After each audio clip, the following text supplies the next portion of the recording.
Hello, everyone. Welcome back to Talk Tottenham here with your host Tom, giving you guys a match preview for tomorrow's lunchtime kickoff away at Goodison Park against Everton in the Premier League.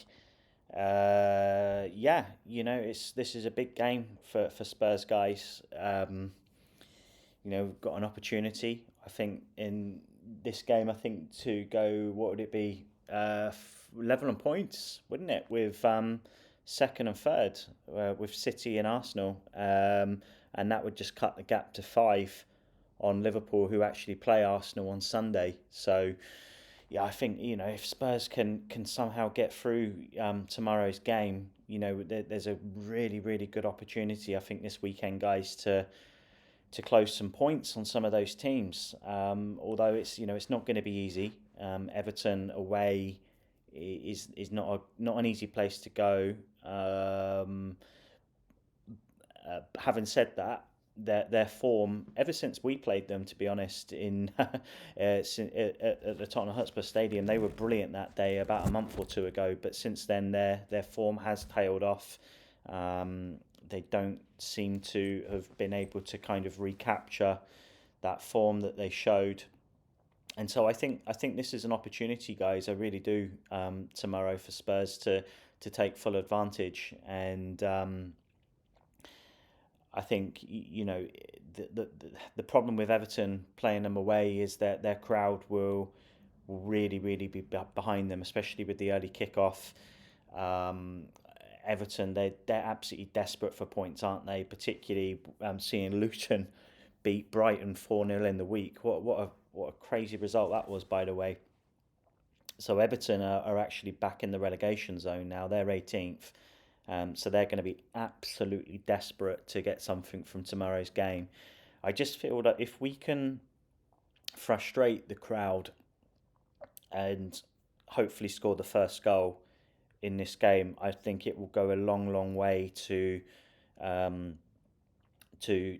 drowning out that atmosphere and sort of stopping the crowd getting behind the team. If Everton do score first, I think it's going to be difficult, guys, because that crowd can really inspire an Everton team, and we're going to have to deal probably a lot of long balls into the box. Everton play, I think, quite a direct way, and they really, we have to remember they troubled us a lot at home, and really, in all honesty, were probably the better team in that game, and we were lucky, very lucky, to come out 2-1 winners. So yeah, we have to be on it tomorrow. When we look at the lineup, guys, I know Pat Matasar has come back from the AFCON duty. For me, guys, I've said it before, I think when Sarr plays well, Spurs seem to play well, and I think he's been absolutely pivotal this season to our progress. So for me, I'm putting Sarr straight back in that midfield, and I'd be partnering him with Rodrigo Bentancur in that midfield. So we've got options now. We've got options. I don't know when Basuma's back. Hopefully it won't be too long. And then we've got some really good options in the middle of that park. I thought Højbjerg did well in the last game. Again, coming off the bench, and Skippy was fine. I heard someone else sort of mention on another podcast that I think the difference with Sarr that you get from Højbjerg and Skippy is that he's just so good at carrying the ball, and he's just a little bit more visible, I find, in the game as well. So you'll find him often getting involved in all areas of the pitch. He's got a great technique, has Sarr, and as we saw in the Bournemouth game as well, he can bomb forward, and he's actually got quite a good shot on him as well.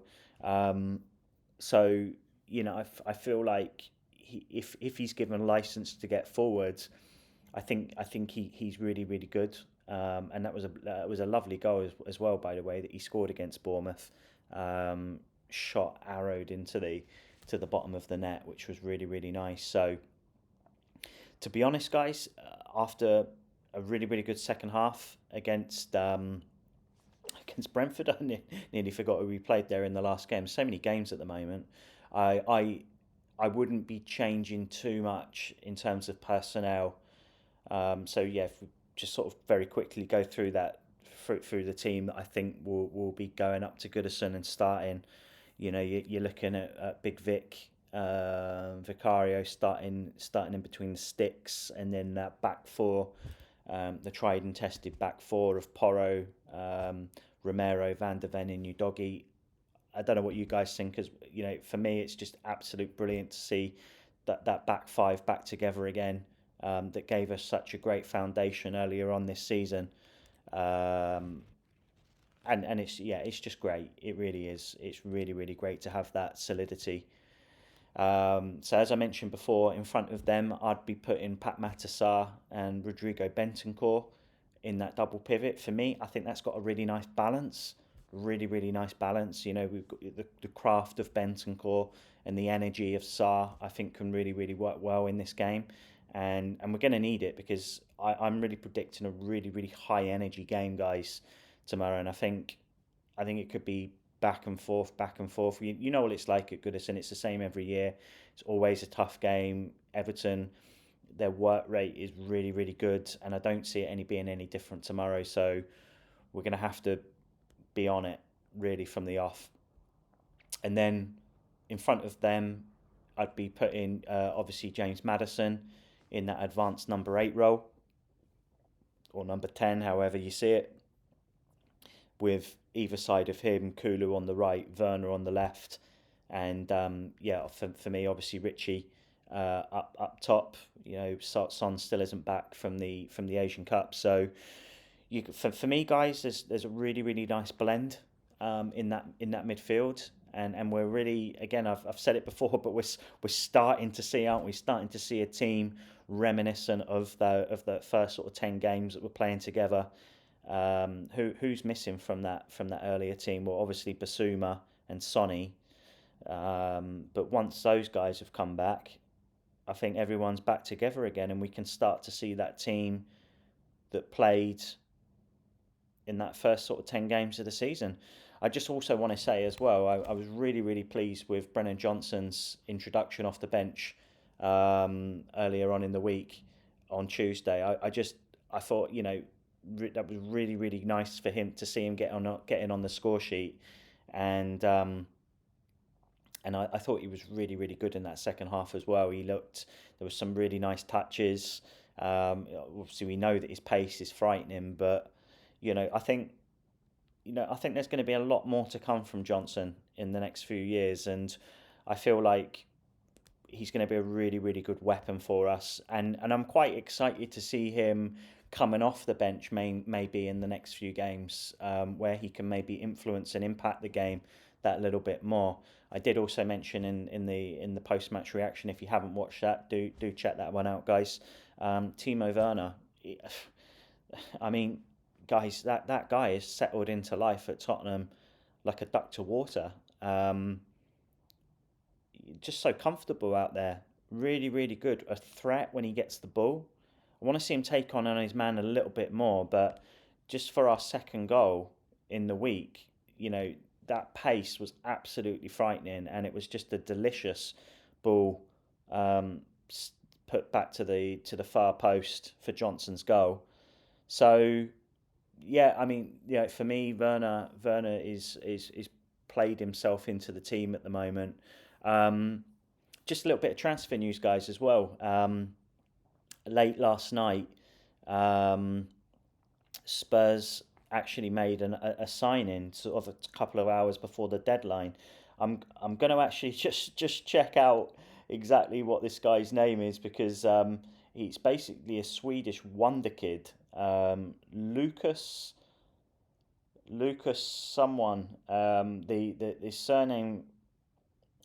His surname escapes me at the moment, guys, but I'm just having a look here. Here he is. So it's Bergvall. Lucas Bergvall, who is a 17-year-old wonder kid, who has actually made 29 appearances for a Swedish team this season.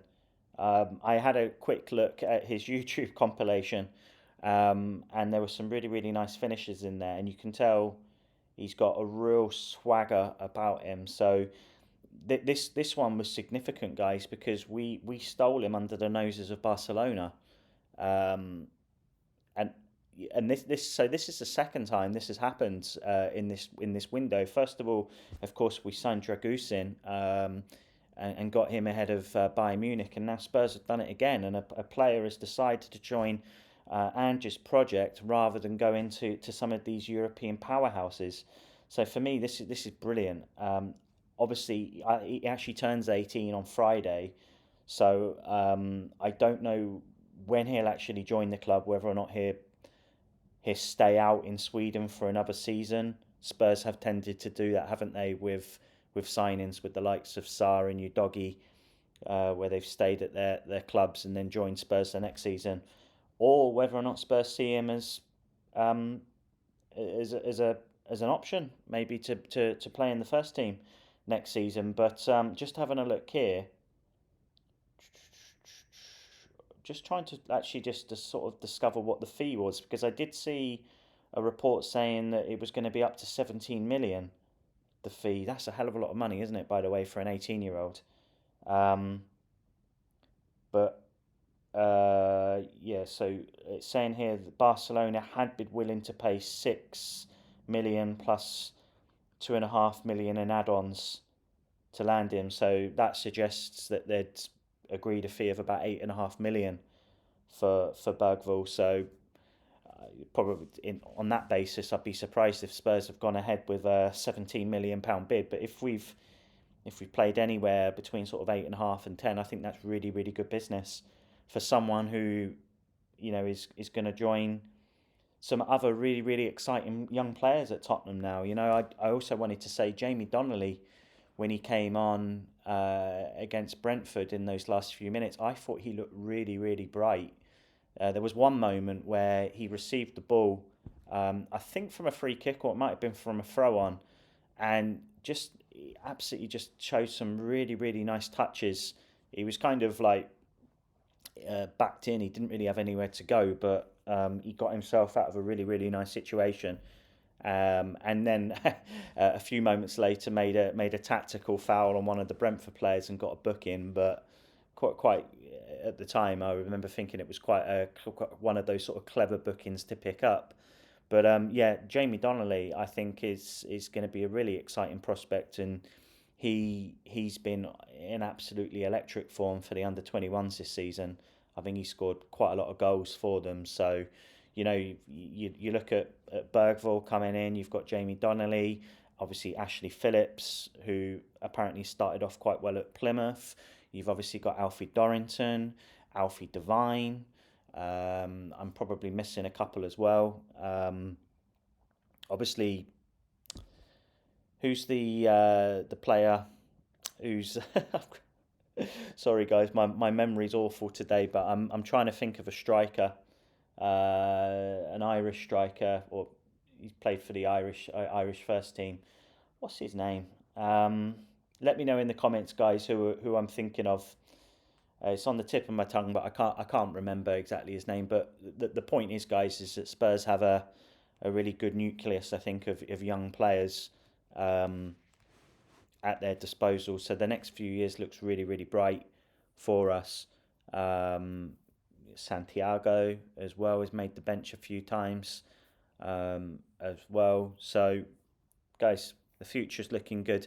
But going back to tomorrow's game against Everton, it's a really, really big opportunity for Spurs. Not just to close the gap on the front runners, but also to kind of create a bit of a gap to the likes of Villa, and then behind them West Ham and Manchester United. That gap is, I think it's about 8 points with United now, but we need to keep it that way. But Spurs have a big opportunity tomorrow. If we can get through this. I was just having a look at the fixtures earlier on today. We've then got 3 games out of after that. Well, yeah, I think the next 3 after that are at home. We've got Wolves, Brighton, and then Palace at home. So yeah, lots of points, guys. Lots of points. potentially to play for. And I'm not saying Spurs will, you know, probably won't, but 12 points out of the next 4 games. Imagine what kind of position that could potentially put Spurs in. 12 points, that could potentially put us second, very, very close to the leaders. But as the old saying goes in football, the next game is the most important game. Just having a look here, Liverpool on 51, City and Arsenal on 46. So we won't go third tomorrow because of the goal difference, but just to be on level and points on second, I think would be a huge statement for Spurs. But we've got to do it. We've got to do it, and the gauntlet has been set down for Spurs. Can we go to these sort of places and pick up a win? We weren't able to do it last season. We ended up drawing 1-1 with Everton. I remember Michael Keane firing a goal in the last sort of 10 minutes. 10 minutes, was it the last 10 minutes? I think it was actually in stoppage time, actually. And Lucas Moura, I remember getting sent off in that one. So, but prior to that, we've had some good results up at Goodison over the years. The big one that stands out to me was that 6-2 game about 5 years ago where Kane and Son just absolutely ran riot. I remember an Ericsson goal in there as well. So, guys, big opportunity. Can Spurs do it? Can we get the points? Listen, guys, get through this one tomorrow and pick up the 3 points. It really puts Spurs in a brilliant position going into those 3 home games. It really does. Massive opportunity. As you can probably detect, I'm really buzzing.